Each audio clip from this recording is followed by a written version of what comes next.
Good afternoon, everybody. This is Nauza here again. And just want to introduce the second half of the bid skills. I hope you've enjoyed the first one last week. These webinars are gold dust. Please pay good attention, but we will send you a copy of the slides and you have access to the video on the YouTube channel as well. We've got a surprise for you here in the sense we got a video which is a procurement video just for 2 minutes each. So there are 2 videos, one which we will play before the session now, and one at the end of the session. And at the very end, I'll take you through a couple of slides on the next 2 webinars. So welcome everybody. Enjoy the session here today.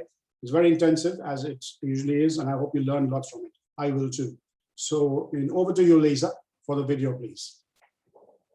Thank you. Doing business with the London Borough of Hounslow, a guide for suppliers.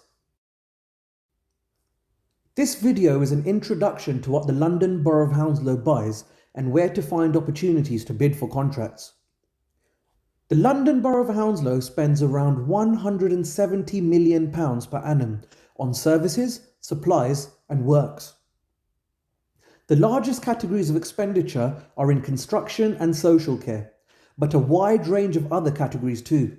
For example, ICT, transport, training, facilities management, PPE, agency staff, utilities, and telecoms, to name but a few. If the council provide it, we need to buy for it. 87% of current council suppliers are SMEs, and contract sizes range from £5,000 to £250 million. So there is work for everyone, from micro-organisations to multinational corporations. Where to find contract opportunities? All requests for quotation and tenders published by the London Borough of Hounslow are placed onto the London Tenders portal.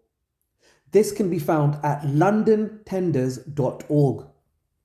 The London Tenders portal is an e-tendering system built specifically for the public sector and is used by many public sector organisations across the country. The system gives you the ability to search for opportunities nationally. It is free for suppliers to register and use. To find out about upcoming opportunities, please contact procurement on procurement@hounslow.gov.uk.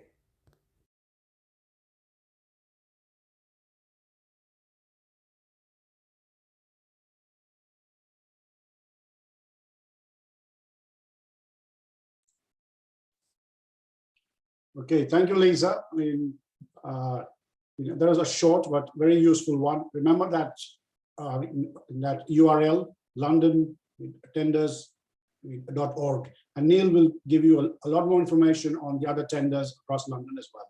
So over to you, Neal, and many thanks again, Lisa. Good afternoon, everybody. I met most of you, I think, last week. I think Nauza has said to me that there are 1 or 2 new names that are on the list, so welcome to you too. It is a kind of continuation from last week, but you will still learn something if you weren't here during last Monday's session. I'm going to make an assumption there are no Scottish football fans involved. If there are, you'll be able to watch the second half and we'll see what joy Scotland can bring you, because we've got about an hour to get through this presentation. And as Nauza has said, there's a kind of top and tail. You've seen one video and you're going to see another video at the end of my session. So I'm going to open up a presentation. So just bear with me a second, people. And hopefully, oops, that's not the slide I wanted to show. Bear with me a second, guys. Hopefully you can now see, I think this is the image that I showed last time, which is an artist's impression, I believe the expression is, of what he's. Who knows when it's completed? I read a statistic this morning that the airport was 72% down in terms of the numbers of people travelling, for obvious reasons, over the course of the last year. So to quote an old cliche, things can only get better. A quick reminder, and it is quick because, as I said, we've got limited time, of what we discussed last week. We looked at why organisations, both in the public and the private sector, go to tender. And there was a lot of reasons that I gave you to consider, to put your mind or put yourself in the shoes of the tendering organisation, because looking at things from their perspective can be a powerful thing. I guess the summary is that they are looking to run an objective process that removes risk as much as possible anyway from the decision-making process, because they're going to look for organisations that are competent, that are capable, that are going to deliver value to their organisation, make them better in some way compared to what they were before. And these are things that we've covered and we're going to continue to cover in today's session. The second thing that we looked at, or I instructed you to do, was to get the basics right. Now, that doesn't make a winning bid. We've started to go on to discuss that. But if you don't get the basics right, it absolutely makes a losing bid. It is an opportunity, if you like, for you to be removed from the process. So that means you have to complete the required and sign the required documentation. You have to tick the right boxes. You have to answer the yes or no questions within the standard questionnaire that you're provided. And you will also have to submit the required documentation. For example, it does vary with each bid. For example, that would include perhaps policies. It would include pretty much in every case references, and it might include the requirement to upload some financial information by way of accounts or financial projections. So you've got to get the basics right before you can move on to the writing part, which is what we started to discuss last week. And on that point, it all begins really in terms of writing with understanding what the client wants. So you've got to understand the question. We recommend that you break down the question where you're presented with more complex questions. We looked at the exercise or the approach that we would look to use last week. And I also recommended that you consider not only the question itself and the other questions within the bid, but also the broader objectives. So again, the recommendation was to try and set up some form of dialogue or discussion with a prospective organisation and the individuals within it that would use your services, and also to do your research. So where can you go over and above the tender document to find out more about the client, and using what you find out as ammunition to create a better bid. We started to explore the principal elements of a winning bid, and I said to you, although we're not going to discuss pricing, because first you're all different organisations, so you price in different ways, but it has to be the right price, whatever the right price is. It doesn't necessarily have to be the lowest price, because you can make up, to a certain extent, a higher price with a better value-based quality service type submission. I started to introduce to you some golden rules, and we'll continue to look at those golden rules throughout the course of the next hour or so. The first element, as I said, we've already looked at, is directly responding to the requirements within a question, which links to an evaluation criteria. So each answer that you give will be scored, maybe 1 to 5, maybe 1 to 10, depending again upon the bid. And to quote that again, another old cliche, points make prizes. So the first factor is we've got to understand what the client is looking for in terms of the questions that they're asking. The second factor was to show a broader understanding of their needs and objectives. And this is where I recommended, where you can, you set up some kind of discussion or dialogue process in advance of any tender that the organisation will issue. And also you conduct some research. And we looked at various opportunities, various avenues and sources where we can conduct our research, and also what information we can use to make for a better bid. Once we've understood what the client's looking for, we need to explain to them in detail how we will respond to that extent. What approach is it that we'll take? We also need to understand they need to understand, I should say, what's in it for them. So how do we answer what's typically described as the so what question? How does what we do make them better in some way?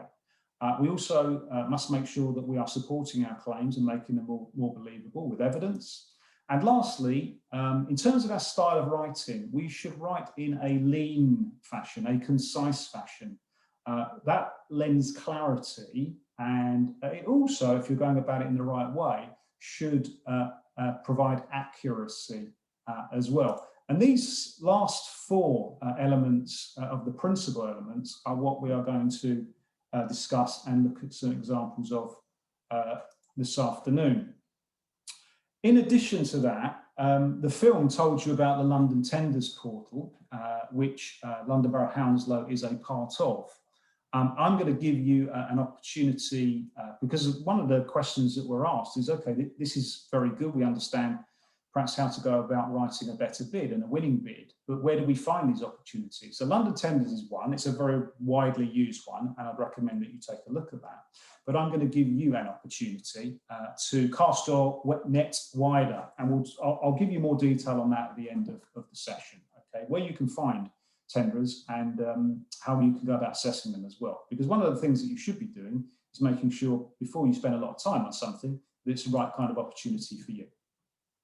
So the first golden rule of today is this one. Solutions that are well planned, comprehensive and innovative will demonstrate competence and build belief. If you are going to climb a mountain, perhaps you will need various tools, you will need equipment, you will probably need a level of experience, you will need the right approach. All of these things allow you to achieve your objective. And this is the same in bidding. If we are going to provide a competent, capable service to our client, we must explain to them the ways and the means and the tools and the processes that we have about us to allow us to achieve that. And one of the recommendations, again, I would make is you consider an approach that you can describe, or I can describe, as Kipling's 6. Nothing to do with the cake people, I hasten to add. This is something that, and you can Google it if you want to, I'm not going to go into detail here, okay? But Rudyard Kipling came up with a small poem to explain how, who, what, where, when, and why works. Because if you are going to explain your approach to achieving something for the client, i.e. for carrying out the service that is required as part of the tender, the kind of overarching issue that you've got to consider is how. How will you carry out the work? What's your approach? And in order to answer the how question, you should consider the following 5 elements. So who will be involved? What personnel are relevant to the requirement? If it's just you and you alone in your business, that should be a relatively straightforward question to answer. But if there are other people that are working within your company, are they going to be involved in the delivery of the project? Perhaps in some cases, you work with subcontractors or partners as well. It's appropriate to explain, therefore, who's responsible, who's accountable, who's going to be involved. Where you can, and I'd always recommend this, because the more specific you can make your solution and your approach, the better. Name those individuals. That again allows, that suggests a level of forward thinking, and the fact that you are being specific is a good thing. You also have to explain what it is you're going to do. So what is your basic approach? What steps will you take? What materials are involved, if that's relevant? What levels of service level agreements, SLAs, will you work to, and so on and so forth. Depending upon, if you're providing products or services, that will probably be a slightly different approach there. When? So is timing appropriate? Is the frequency of what's going to happen appropriate? Are there deadlines involved? And probably there will be. In pretty much any project and any contract, there will be some measure of deadlines. So what's the timing issue? We need to make sure that we cover that in detail. Is geography or location important? Where will the work take place? Will it be in your premises or will it be on the client site, for example? If you need to convey where it will take place, not only words, but perhaps a map, a graphic would be appropriate to get that situation across. If it's the client's location, well, there are probably dozens or hundreds in the case of London Borough of Hounslow. Which specific location will the works occur at? And why? Lastly, why? What's your justification? What's the rationale? Why have you chosen to do it in this way? there might be several opportunities or several options for you to deliver the work, for you to deliver the project. What makes this way that you've chosen and that you're recommending the best way? So when we think of how this kind of overarching issue to explain, think of the following, which accumulate to Kipling's 6. How equals who, what, when, where, and why. The other factor that we also want to consider is what makes us different as an organisation. You've all heard of USPs. You've all heard of the unique selling point. Some of you might be thinking, well, okay, what's an ISP? Some of you might be ahead of the game here a little bit. An ISP, well, we'll get to it in a second, shall we? First of all, though, the word unique, I find, because obviously, you know, this is what I do for a living, is kind of overused. I switch on the television in the evening, or I listen to the radio in the car, and I hear people talking about, oh, that's a bit unique, that's somewhat unique, that's partially unique. Well, you actually can't be a bit or somewhat or partially. Unique as a binary concept. It's a 1 or a 0. This is the dictionary definition of unique. So the next time you hear someone say, oh, that's a bit unique, just kind of pull them up on it. You've got my full authority to do that. So uniques are tough in conventional services or products to business. It is very difficult to be completely unique, to abide by the dictionary definition. So perhaps it's something new that you're offering. Perhaps it's something that you do that's different in taking a standard approach. Everyone provides training, for example, or should. Everyone provides invoices. You have to be paid for your work. Perhaps it's that common standard business process, and it's the way you approach it that makes the difference. But that difference has to be better than your competition. You want to stand out from the crowd. And if it's a standard business process, but you're doing something that's better than your competition, that might be your what we call discriminator in bidding. Discriminators and discrimination are normally discussed in a negative context. Here we are talking about positive discriminators. So things about us that we do in a better way than our competition that will allow our client or our prospective client to discriminate positively in our favour. So don't only think about the uniques, because that might be difficult. Think about the general differences, and perhaps those differences relate to something that you brought in that's new to the process, i.e. therefore is innovative. And innovation is generally looked at as a good thing. As part of our overall proposition, we have to pass another golden rule, which is the so what golden rule. We must describe benefits. We must describe positive outcomes for the organisation that we are bidding to. We must explain how their business, how their authority, how their company will be made better in some way. And that will allow us then to pass the so what test. What we don't want to do is to make certain points in our bid and for it not to mean anything to them, for them to have the opportunity to kind of metaphorically shrug their shoulders and in some cases say, so what? So benefits might look something like this. If you are going to save time, then that would be a benefit. If you are going to reduce cost, that's certainly a benefit. If you are going to reduce risk, then that's another benefit. Moving further down the list, if you, and taking certainly something that's been discussed in some level of detail over the weekend down in Cornwall, if you're going to reduce environmental impact, that would be considered to be another benefit. And you can see some other options there. So it's not only what we do and how we do it, as per the previous slide, and even if we're doing something differently, it's what that means to them. And there's a linking phrase, which I'll give to you now. So let's assume then you claim to work in a collaborative fashion, which is so Mr. Client, Mr. London Borough of Hounslow, we are a collaborative organisation. We work in a collaborative fashion. And the linking phrase is, which means to you. So an after, which means to you, you've got to answer the so what question. You can't leave it just at collaboration, even though that's a kind of attractive. The organisation needs to know why it's attractive. So does your collaboration save time? Does it reduce cost? Does it improve staff morale? Does it make them more productive? Does it deliver efficiency? All of these different options are available to you, but we've got to explain them. That allows our proposition to answer that so what question. So think in terms of increases, improvements, reductions, savings, and gains. If you can kind of commit to that mantra, you won't be going too far wrong. You'll be creating a better bid as a result.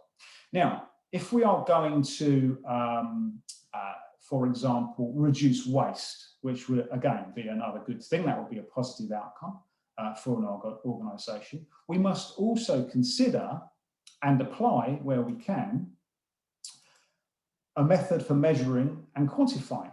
Because if we can measure it, it means we can put an amount against it subject to that measure. So it's not just a kind of airy-fairy nebulous, yes, we're going to reduce waste, it's by how much. Because if we can measure it and we can quantify it, we've got the opportunity to provide a greater perception of value, a more tangible value, something that are more able to, if you like, get their head around.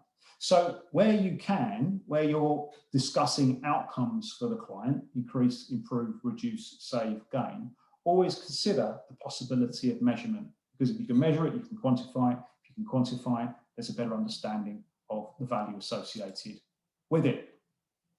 Now, we can't leave it there. So we've understood the requirement. Let's briefly recap. We've understood the requirement. We've read the questions. We've done our research.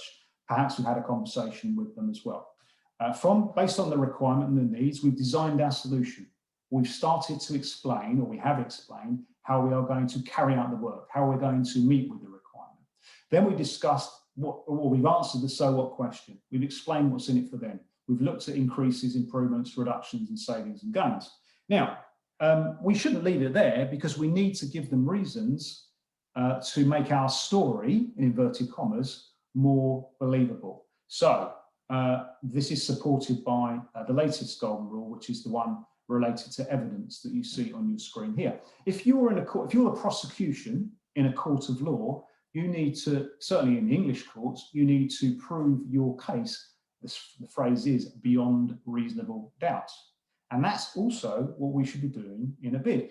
I can't recollect a bid where I've seen fingerprints, which would be considered strong evidence, because there's different types of evidence. We're going to explore that in a second, okay? But certainly they would be part of a prosecution's case to prove guilt, in this case, beyond reasonable doubt. We can do the same thing in a bid. I'd just like you to take a moment or two, literally a moment or two, because it's already 2:24 and we need to get through as much as possible during the course of the next half an hour. Also, you see I'm buying time, can't you? Just consider what opportunities, what types of information and therefore evidence could you include in your submission as part of your bid to make your story more believable, to make your case proven beyond reasonable doubt, to use that legal terminology. There are a lot of different ways. I suspect, you could probably come up, and you probably have come up in the last minute or so with perhaps half a dozen. If you have, you've done a good job. Let's have a look at a few more opportunities for you to present your evidence. There are different classifications of evidence. And the first one that I'm going to talk about is what we call objective evidence. And the reason it's objective is because it has been compiled either outside of your organisation, or it has been compiled with at least some input outside of your organisation, although you may have been involved in that process. So I'll give you a few examples based on the examples that we see here. So if you are accredited in some way, so you might have a health and safety accreditation, for example, you might have an ISO accreditation. So the standard for quality is 9001, isn't it, for ISO? So if you are accredited, it means that your organisation meets a given criteria in terms of its quality approach and its quality processes. And that accreditation is only awarded after an audit, hence the second one down there on the list. And that auditor, the person that comes to your business to conduct the audit, has no interest in your business. All they're interested in is, do you meet the criteria to receive the accreditation? Therefore, that would be an objective form of evidence. They are saying, yes, this is a quality organisation. They meet the international standard for quality. The next one down, you might conduct a customer survey, but if somebody else conducts that survey on your behalf, if it's a general kind of market survey conducted by a marketing type organisation, I think, for example, JD Power is one that comes to mind, then you have no opportunity to manipulate that information. That's why it would be considered to be objective. This is the next one down, proof of concept, trial demonstration. This is where perhaps the client, or not perhaps, where the client is able to see it for themselves. So that's not in the pages of a bid necessarily, that's part of the bid process, where perhaps let's say, for example, you're selling a piece of equipment and you say to the client, well, don't take our word for what it will do, even though you proposed that within the pages of your bid, come and see for yourself. So you demonstrate it to them. So they can make an objective observation if your claim is correct. A testimonial is provided by, is a form of words, it's something, an opinion, that's provided by somebody that you've already done business with. So one assumes that they're going to be objective about that process. A reference, I mentioned you're always asked for referees. Certainly in public sector bids and in most private sector bids, you'd be asked to provide them. One assumes the references that you're going to provide, so the people that, again, you've done good work for, are going to be objective in their opinion. If the award or the press article is independent, the same thing applies. A site visit, again, the client is able to see it for themselves because you're either bringing them to your site or to a site of another client that you're providing services to. And if you're prepared to put your money where your mouth is, so to speak, which will be a financial guarantee. So it's not only a commitment, but a guarantee that something will happen. And if it doesn't happen, then the client will, or you have to pay out in some form of penalty in some way. Pattern or model evidence, quickly, is the next type of evidence. So a case study would be a good example of where we've delivered something similar previously with a similar set of requirements. Therefore, the pattern or the model will also apply to you, Mr. Client. So if you write a case study in the right way, that can be a powerful form of evidence. Operating procedures, project methodologies, that kind of thing as well. All suggests a pattern is working and a model is going to work in a certain way. Institutional evidence is the evidence, or the types of evidence that you've created. It's generally not considered to be as strong evidence because it's been created by you, and obviously you're the bidder. But having said that, some evidence is better than no evidence, providing it meets a couple of other criteria, which I'll come to shortly when we look at the summary. So the operative word here is your, and you can see the various options available to you there. CVs are always good though. So a CV or a bio, you don't want a 6-page CV as part of your submission, particularly if you've got a number of people, but probably a single page or half a page. Short bio on experience, where they've done it before, on qualifications that are appropriate, and anything that they want to say, what we call a personal statement. So that person is not only represented in the bid, but it's a message from them to the client organisation as well. And we'd always recommend that you put a picture of the people in as well, just to bring that human element to the process. Non-exclusive evidence is probably the weakest form of evidence because that is evidence that you can rely upon perhaps, or you can draw upon, but so can your competitors, because it kind of it exists in the marketplace in which you operate. And again, there are some examples that you can see there. And lastly, on the different types of evidence is what we call incumbency evidence. This is where you already have the contract. So the contract is up for renewal. It might be 3 years or 5 years down the line, for example, and you are in a position where you're having to retain or defend that contract. And if you have done a good job over the period of the contract, you should have, and there are some examples available to you here. Again, don't forget, you'll get this information, you'll get access to the material, but you should have, if you've done a good job, a lot of ammunition that you can draw upon, that you've collected over the period of the contract, that you can then reintroduce at the point of the new proposal to hopefully retain a contract for another 3 years or 5 years, or whatever it happens to be. But where someone compliments you, if you're 3 years into a 5-year contract and someone compliments you at 3 years down the line, don't just kind of, don't do anything about it. Make sure, ask them if it's a verbal compliment, ask if they'll put it in writing. Because then, as I've said, that allows you to collect that, and I'm going to have to use that word again, ammunition, for when the bid comes around, when the retender comes around, because people forget. What happened a year or two ago, people will forget. And we'll talk about the date and the relevance of evidence, well, in fact, right now. Because the evidence you should provide should also hit a couple of other marks as well, tick some more boxes. It should, of course, be relevant. Now, there are different degrees of relevance. It should be relevant to the bid in general terms, the client. So if you're bidding to a local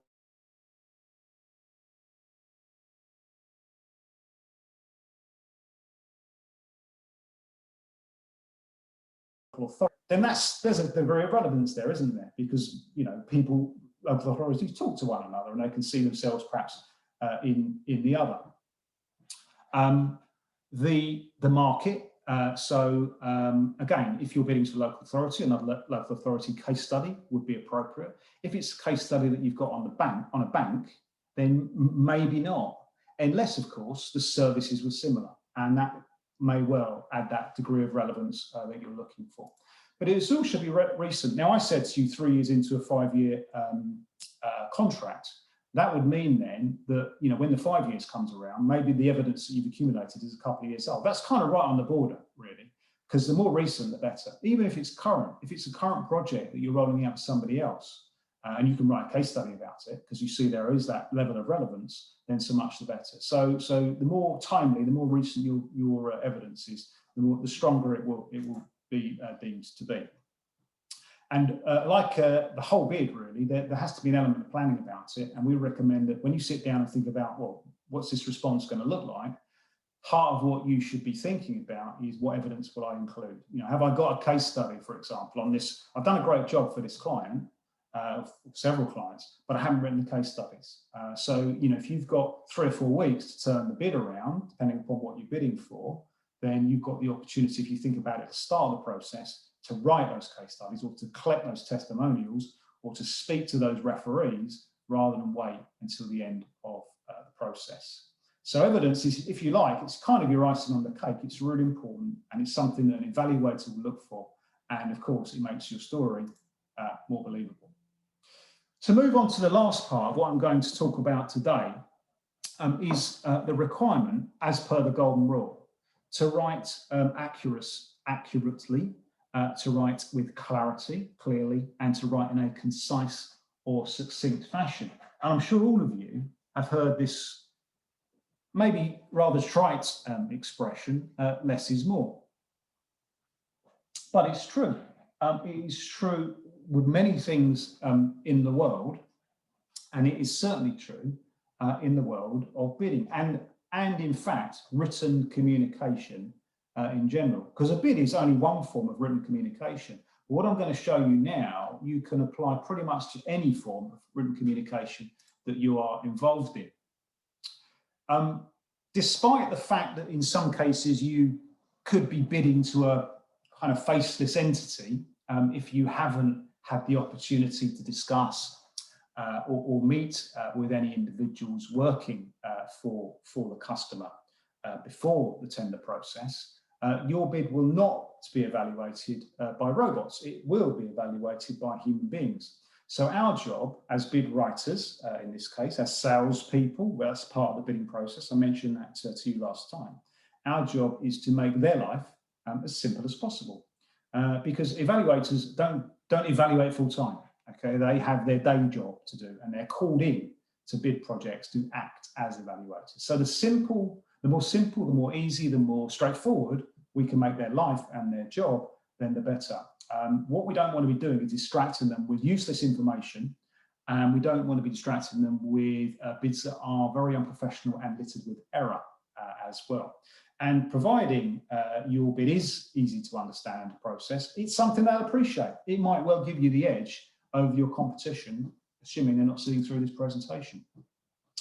So this is a giant, the picture on the screen is a giant of writing not only in the UK, but on the global stage. Some of you may recognise this individual, and takes me back to my school days to a certain extent, because this is George Orwell.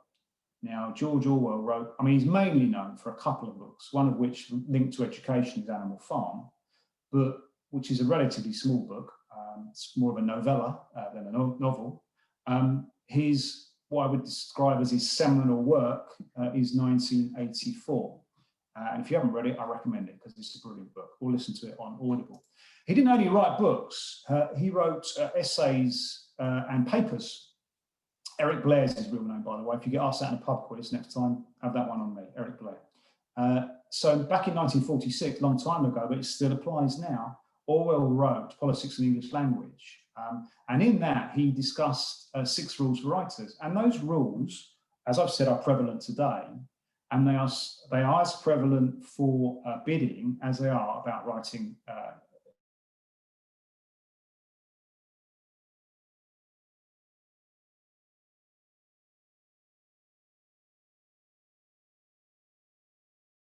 English, which are used to see in print. Metaphors are not, it's not clear writing, it's not direct writing, it's not really getting to the nub, for me, of the issue. Metaphors have the possibility to confuse, and as I've already said, we shouldn't confuse, we shouldn't distract, we should be writing direct.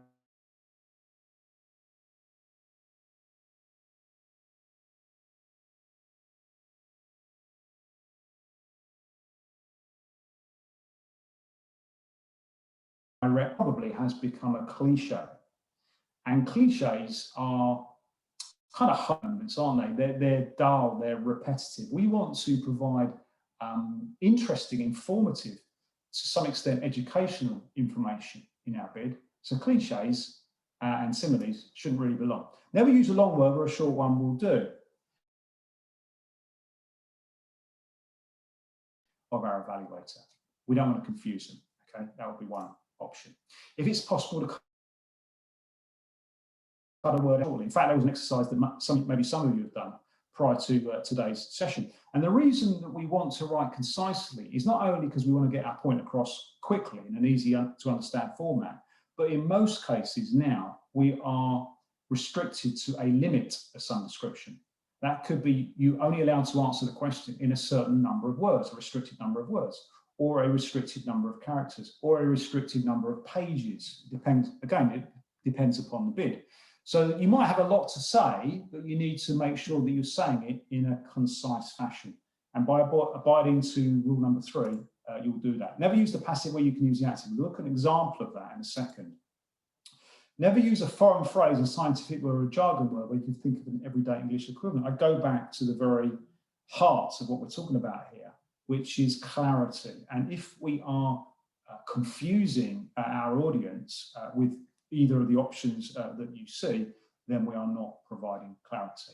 Orwell, in rule number 6, gives you a get out. He gives everybody a get out, okay? He allows you to break any of these rules sooner than say anything outright barbarous. Now, that's an interesting word. We don't hear that word too much these days, which is a good thing. It's quite a negative word. I'll give you an example. If you were writing, rule number 5, if you were writing to a scientific audience, of course, you would write in their language. You wouldn't dull your paper or your proposition down because it wouldn't be appropriate in the circumstances. So we're always thinking about relevance again, and we're always thinking about what's appropriate for a given audience. Now, one of the rules was never use the passive where you can use the active. And I see passive writing all of the time. And passive writing, here's an example, okay? 1984 was written by George Orwell. That's the passive, and that's 8 words long. We should be writing, in most cases, and I'll give you an exception in a second, we should be writing in the active. And the active is George Orwell wrote 1984, which is 6 words long. So it doesn't only conform to one of Orwell's rules, it conforms to 2. And it saves us words, which hopefully we can use elsewhere in our answer to good effect if we're up against the word limit.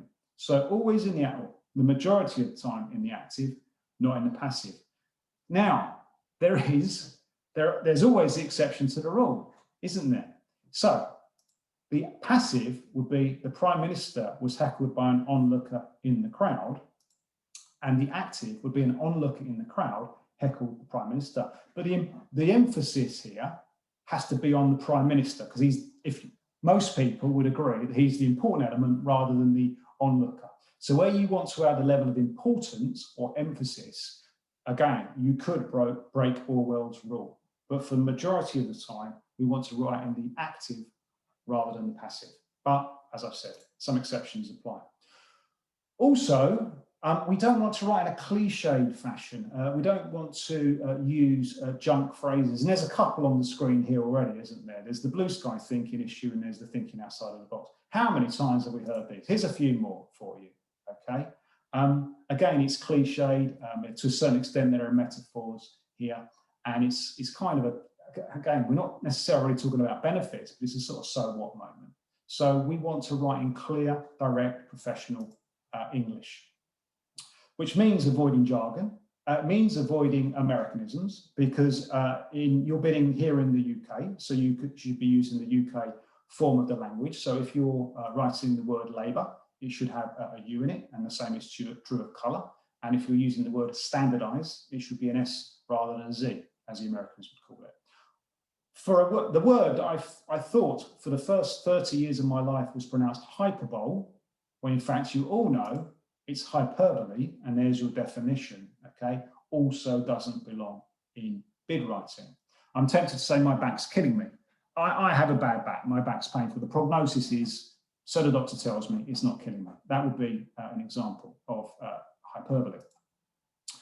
Random capitalization, it's a kind of scourge. I see it all the time. There's an example here that I conveniently found on the internet. Just avoid, okay? And the reason, apart from the fact that it looks messy, is it is a distractor. Some people, when they're reading your proposal, will get so hung up on random capitalization that they are reading your words but they're not taking them in. Okay, so as I go back to the fact that it's being read by humans and not robots, we do not want to distract them in that way. A couple of other recommendations. Avoid writing would, can, and could. Write will. Will, a bit like the passive and the active, will is a much more positive form of the English language. So if you are going to do something, if you know that this is the outcome, or this is the way that you are going to carry out the service or provide the products, then it will be will rather than would, can, or could. That's an easy one to fix. And again, it's one I see all of the time. And another, what we call marginal gain, so a little thing that potentially, when you add them all together, will make a big thing, is avoid the singular when you should be using, avoid the plural when you should be using the singular. So Bid Perfect, my company, is one company. There is not another Bid Perfect. So we are the singular. So it's Bid Perfect is running this workshop, rather than Bid Perfect are running this workshop. Again, a very common error. And again, a potential, if for a reader, a distractor, similar to the random capitalization issue. So always use, for organizations and companies, always use the singular rather than the plural. Mistake frequently made. This was the exercise that I hope was sent out. I think it was sent out. It doesn't matter if it wasn't, because we're going to look at the results now anyway. This was the exercise that I asked you to look at for lean writing and allowing our messages to come across in a more clearer fashion, I should say. Now, the passage of information there, I'll reveal how many words it is in a second. Some of you may have counted them anyway. And the objective of the exercise was to reduce the paragraph to 35 words or fewer, but still get it to say the same thing. And what I mean by that is the integrity of the original message, the specific nature of the original message must be retained in the new version, which still means you can change words. It obviously means you can take words out, you can insert new words, but whatever the revised version looks like, it must essentially say the same thing, but it must do it in 35 words or fewer. So The original then has 61 words. Now, if you want to, we could look at this after the event if you want. You can, if you did this exercise and you want to drop how many words you wrote for your new version, you can drop it into the chat function, and we'll have a look at it at the end of the presentation. Now, I said to you, it's not only about taking using fewer words, but it's getting your words to say the same thing. So what you see highlighted in amber here, the sections there, we must make sure that we carry these over into a revised version, because they are specific references. But if we don't use them, we lose that integrity of the original message. So I've taken those 61 words and those specific references, and I've created a 27-word version. So that certainly ticks the box at 35 words or fewer. In fact, it's 56% that should be fewer actually. 56, can't say my words, 56% fewer words than the original. And as you see, I've highlighted in green here, so 12 years, I've retained the name of the supplying organisation, Grommet LLP. I've retained the name of the receiving organisation, Widgets Company Limited. Now, this is a very formal way of writing, using the full names of each party. You could actually save more words and introduce a lower degree of formality by changing Grommet LLP to we and Widgets Company Limited to your. That's completely acceptable in most bid processes. Again, kind of look out for those rules if you like, but there's no reason why we shouldn't approach writing in a slightly less formal fashion, as we tend to when we dress these days, or when we sit down for dinner, or whatever it happens to be. So 12 years is there. The accountancy, it has to be there because that's the service that we're providing. We have to confirm that we've done it on an annual basis, or annually, which is the shortened version.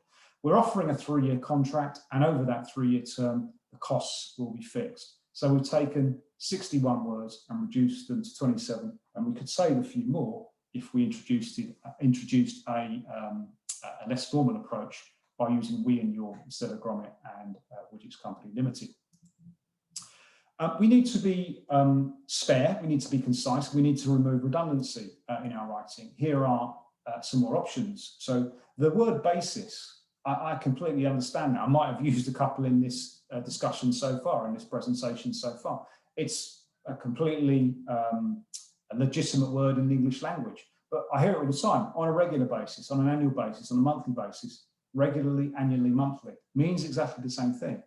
So where you are really struggling to get within a word limit, so the client has given you 500 words as a maximum for the answer, and you've written 525.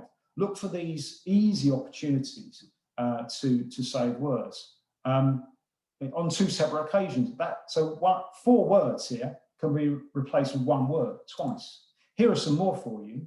So the words that you see in red are words that do not have to be there. That's redundant writing.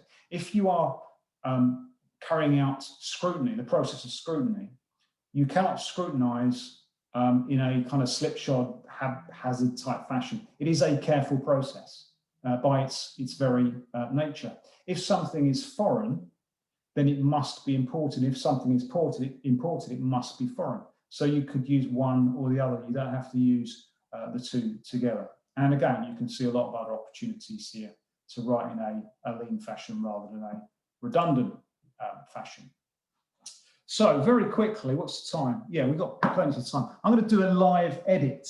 Okay, I'm going to show you the approach that I would take, using a very simple form of words, but something I found the other day where I thought, okay, I can use that in some training or a presentation.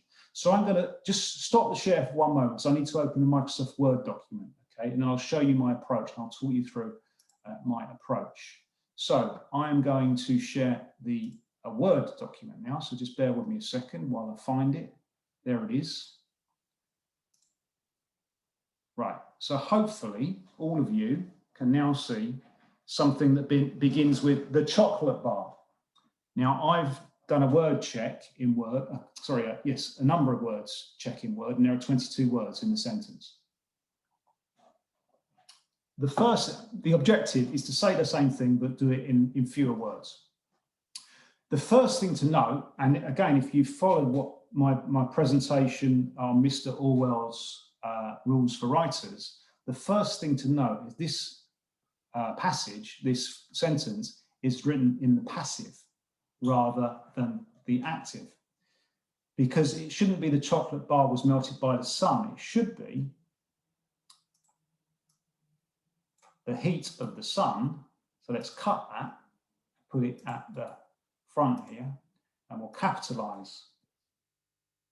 The heat of the sun needs to be melted in here, doesn't it? M-E-L-T-E-D. Melted the chocolate bar.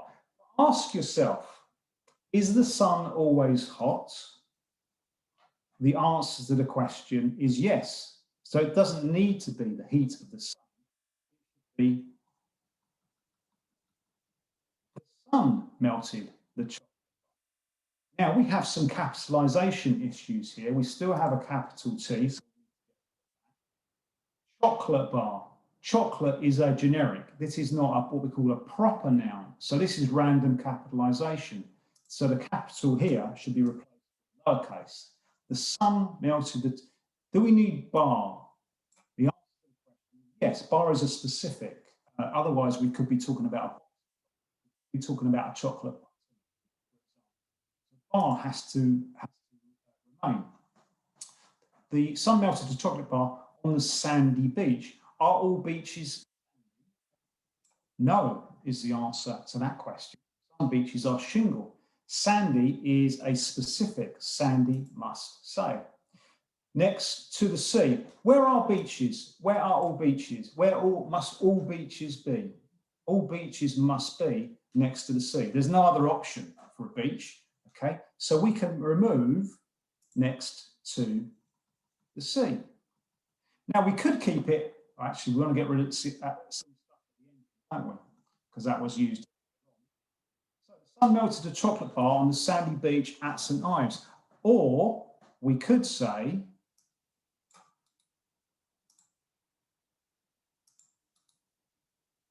the sun melted the chocolate bar on St. Ives, and that needs an apostrophe now, sandy beach. So, unfortunately, I deleted the original. I didn't mean to do that, okay? But trust me, it says exactly the same thing. We had 22 words to begin with. We've now got, unfortunately, the word count is covered up. But we've got, here we go, actually, no, we've got 11 words, okay? 1, 2, 3, 4, 5, 6, 7, 8, 9, 10, 11 words. So we've halved the amount of words. Sun melted the chocolate bar on sandy beach, and we said exactly the same thing. Okay, so if you're editing, there's a real life example. That's how you can go about it. Look for actives and positives, and look for opportunities to take some of the words out which don't need to be there.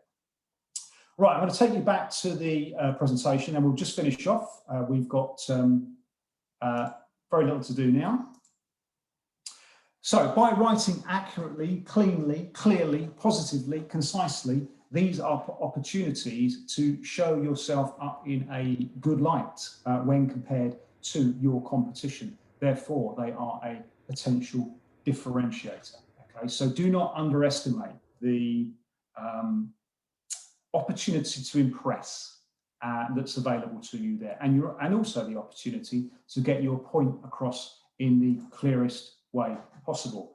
Neil, you're still on the Word document if you Am I? I beg your pardon. Bear with me. Sorry, guys. Had to happen once sometime, didn't it? Right. Okay. So, can you see it now? Yeah, perfect.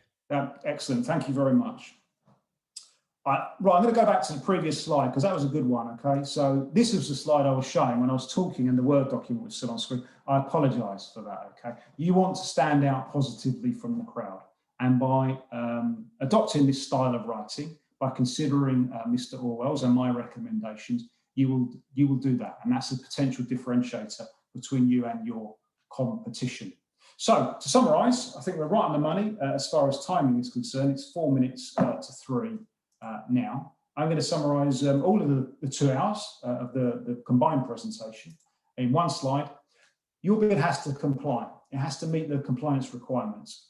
Whatever instructions are contained within the tender documents, make sure that you read them carefully and make sure that you adhere to them. If you don't adhere to them, it's an opportunity to be, essentially thrown out of the process. And that might mean you spend a lot of time on the writing for no potential result. So make sure that you meet with the requirements of the questions and any other instructions contained within the tender documentation. Try and set out a way that shows your company operating in a more positive light compared to your competition. Even to go back to the previous section that we just looked at, how your writing makes you stand out from the crowd. But also think about this value-based message that I've tried to get across. Think about how you're answering the so what question. Are you describing and discussing increases, improvements, reductions, savings and gains, for example? Focus on the client. Make sure that you've understood them. Yes, from reading the tender documentation, but also from doing your research over and above what's in the tender. The more you're focused on them, the more it's about them rather than about you, the greater your understanding comes through, and the fact that you've thought through things and you're competent in that respect.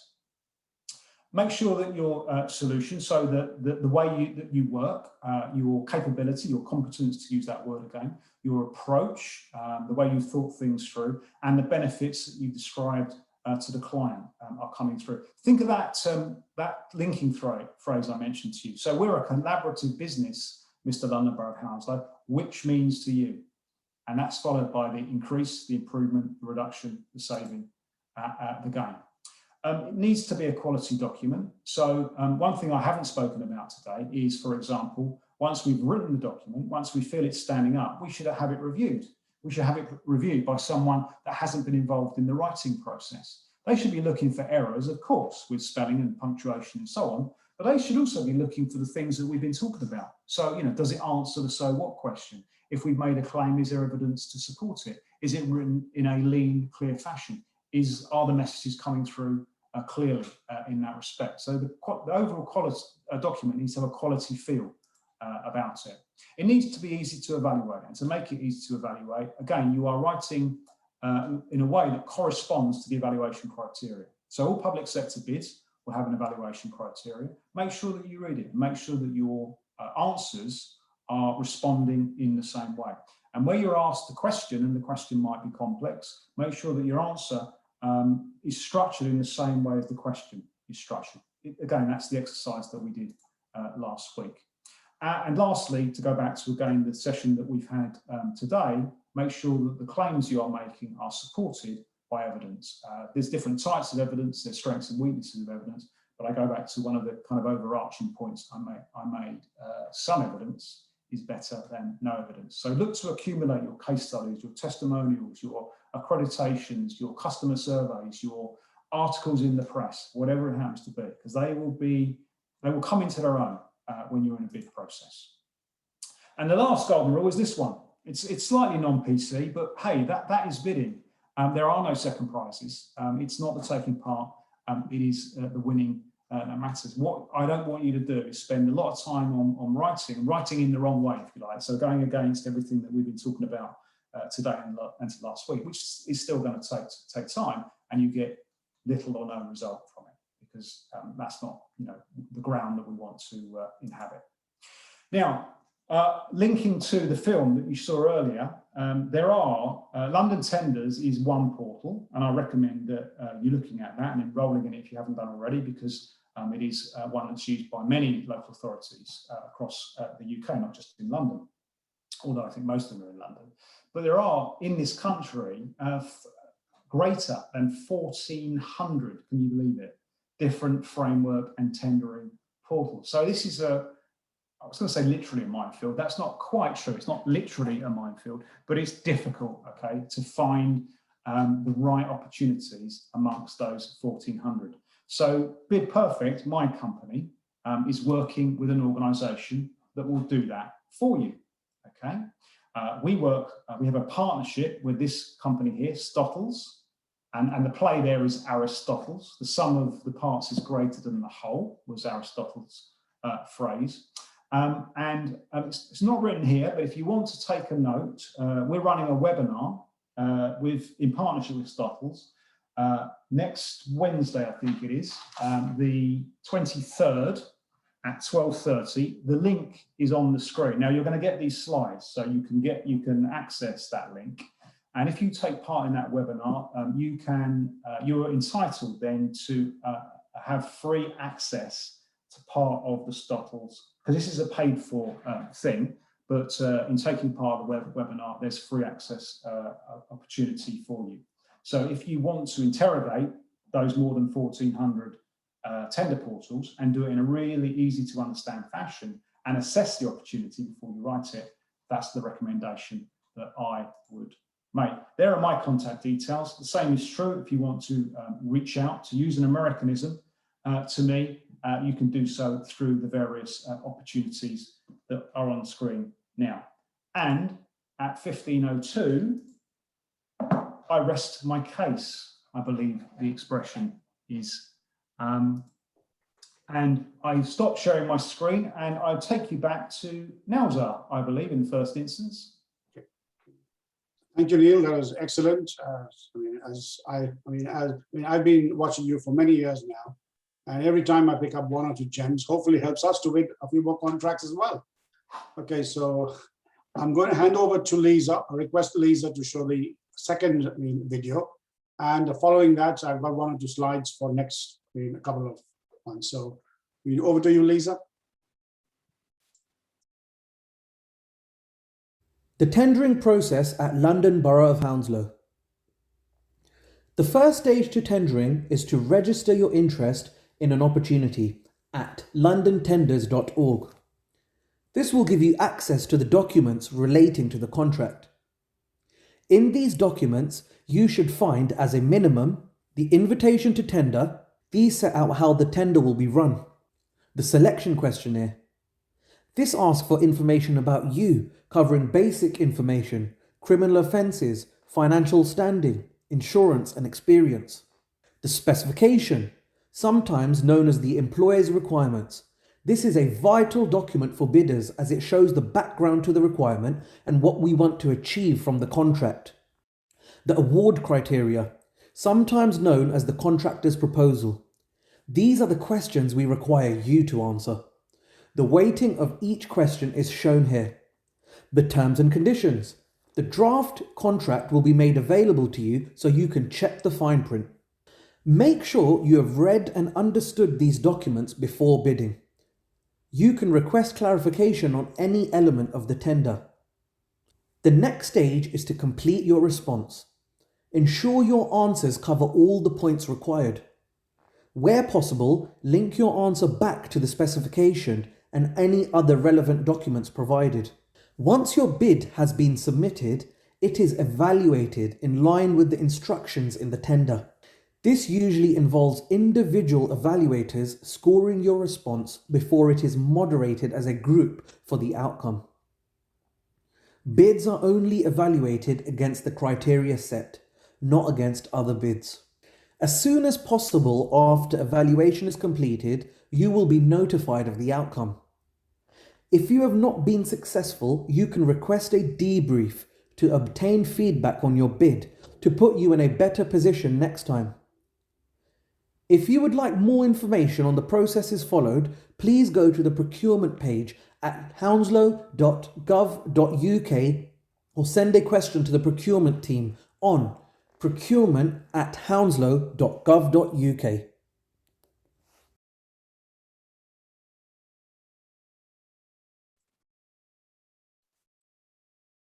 Thank you, Lisa. And I'm just going to share a few slides now about the next two webinars. If you just bear with me. We will be sending you the links for these videos separately, as well as you've got access to the YouTube videos on the Hounslow Chamber website. Right, so just to conclude, here we are. Last two webinars, next Monday and the Monday after. You've been through about 5 of them. Hopefully you picked up a lot of knowledge, information, made a few new contacts, looked at your business model in a bit more detail, looked at the value proposition. What are you selling? What are you going to sell to the council and to other tier 1 and tier 2 suppliers? Neal's taken us through the gems in his bid skills ones, 1 and 2. Again, the videos are easily accessible on the chamber website. The next two, so the one on Monday, next Monday at 10 a.m. that I'll be delivering, it's something very close to my heart. It's a circular economy. It's about sustainability. And if you're looking to bid, whether you're adding social value, sustainability, these are beyond buzzwords now. These words are being taken into account during evaluation criteria by all local authorities. And how do you fit in? And if you want to be sustainable, if you want to create a sustainable sort of approach to your business, then you need to partner. You need to collaborate and partner. Going it alone, you'll find it very difficult because you won't be able to offer everything that the council wants. You might not have the capacity. You might not have the skills. So this workshop will look at developing key partnerships to be able to create a sustainable kind of model to be able to bid and win more contracts, and hopefully to deliver larger contracts as well.